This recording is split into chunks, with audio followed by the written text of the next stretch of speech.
The ant in the photograph. The ant in the photograph.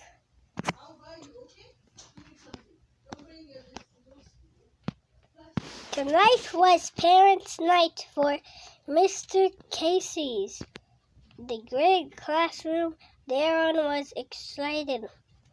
He felt like a balloon filled close to bursting. He rushed through his favorite dinner. He had his math homework as fast as he could.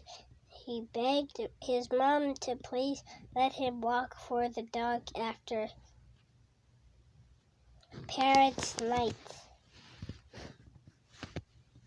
Night final after parents.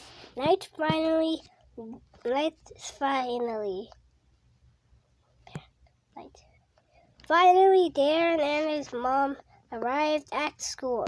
My project is right over there, Darren said, pulling his mom across the classroom. They wove around rows of desks, then stopped in front of the art table. Here it is, Darren proudly pointed to a sculpture of a brightly painted giant ant. I recycled stuff that was being thrown away, like milk cartons and bottle caps. Can you tell that the legs are old toilet paper tubes? You did a great job, Darren's mom said. It's as colorful as a circuit clock. Thanks, it took me almost a whole week to make it, Darren said. Let's take a photograph of you with it, his mom said as she pulled her camera out of its blue bag. Darren picked up his ant, held it high, and grinned for the photograph. Be careful with that, his mom warned, placing the camera back in its bag. I'm not ready to leave yet. Darren put the ant down and followed his mom as she toured the room. Returning to his ant, Darren said happily, I can't wait to show my ant to Dad. When he gets home from his business trip, he held his ant high and admired it, but in his excitement, Darren didn't notice a book on the floor. When he stepped on it, his feet flew out from under him as if he'd stepped on a banana peel. He and his ant crashed to the floor. Oh no, it's ruined!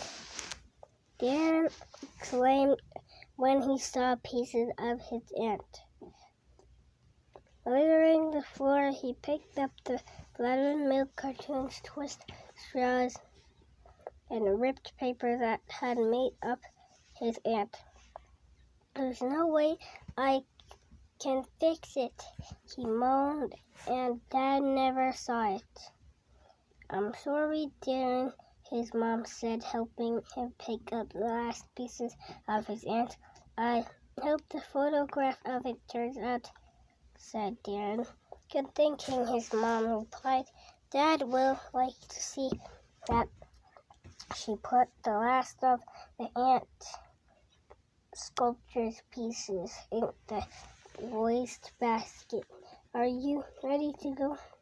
We can stop at the house, pick up the dog, and go to Elm Creek Park to walk in if you want. I guess, Darren said with a sad shrug. The next afternoon, a school bell rang, and kids piled out of the building. Darren followed the crowd toward the buses, but stopped when he heard his name. Hi, Mom, He said when he spied her. What are you doing here? Did you get the photograph from last night? No. Unfortunately, I can't find the camera, she said. But you're a mom. You never lose things, Darren said.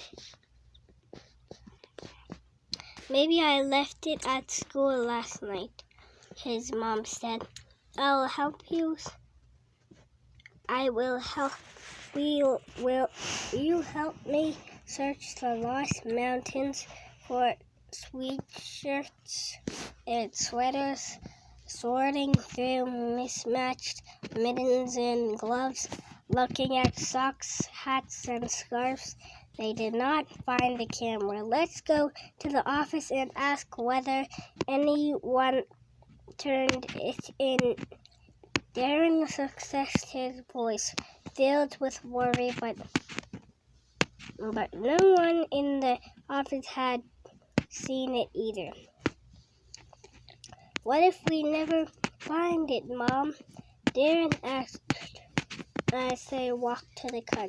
You don't have a nice camera anymore, and I don't have a picture to show Dad.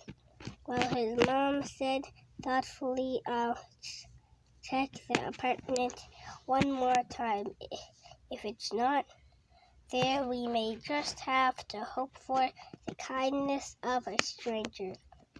Was our name and telephone number on the camera? Darren asked. I don't remember, his mom answered. I sure hope so. Darren sat at the kitchen table the next evening, practicing spelling words with his mom. When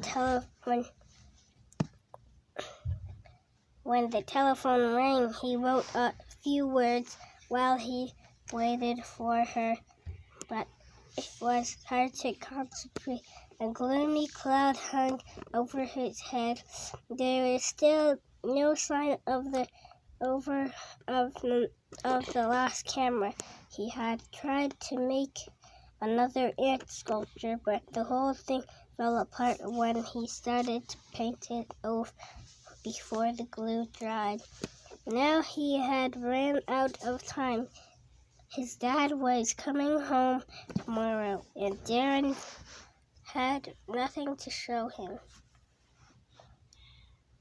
When his mom finished her conversation, she made a quick call, and then suggested they go outside for a while. I don't feel like it, Darren murmured.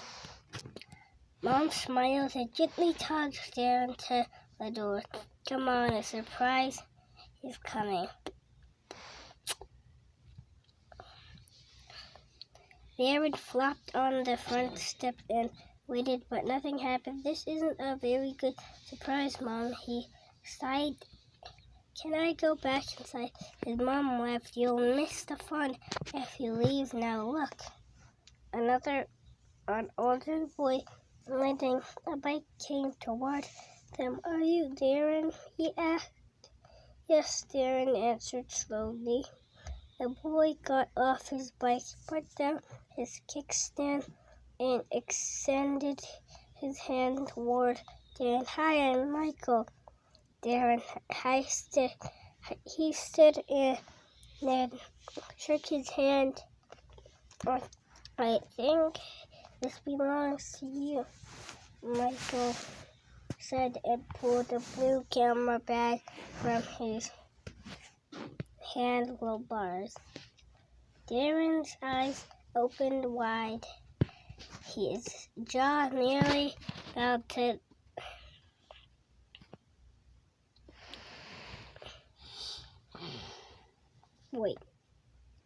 fell to the front steps. Our camera, thanks. Where did you find it? I found it in Elm Creek Park, by a park bench, Michael replied. I remember now, said Darren's mom. We took a break from walking the dog and sat on a bench for a while. We must have forgotten to take the camera with us when we started walking again. Darren unzipped the bag, pulled out the camera and turned it around, looking for something. We don't have our name on this. How do you know it was ours? I discovered that you and I have something in common, said Michael. Darren gave Michael a puzzled look. He couldn't imagine having anything in common with this tall boy, Michael. Michael explained, I printed the pictures in the camera, hoping one of them would give me a clue about the people who owned the camera. I saw the one showing you in your classroom with you and sculpture, and guess what? Darren shrugged his shoulders.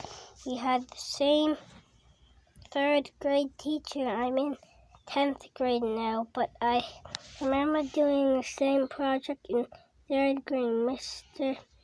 Casey always has his students make sculptures out of recycled stuff. But yours was better than mine. I made a dog, but the nose was so long everybody thought it was an anteater. Michael laughed. He pulled the photograph out of his backpack and handed them to Darren. I took the pictures to school and showed them to the secretary. She recognized you and called your mom to give her my telephone number. Then your mom called me. Now I can show the act to Dad, said Darren happily. Thanks, Michael. I guess sometimes people can count on the kindness of a stranger. Thanks for reading. Bye. Don't like and subscribe. Bye.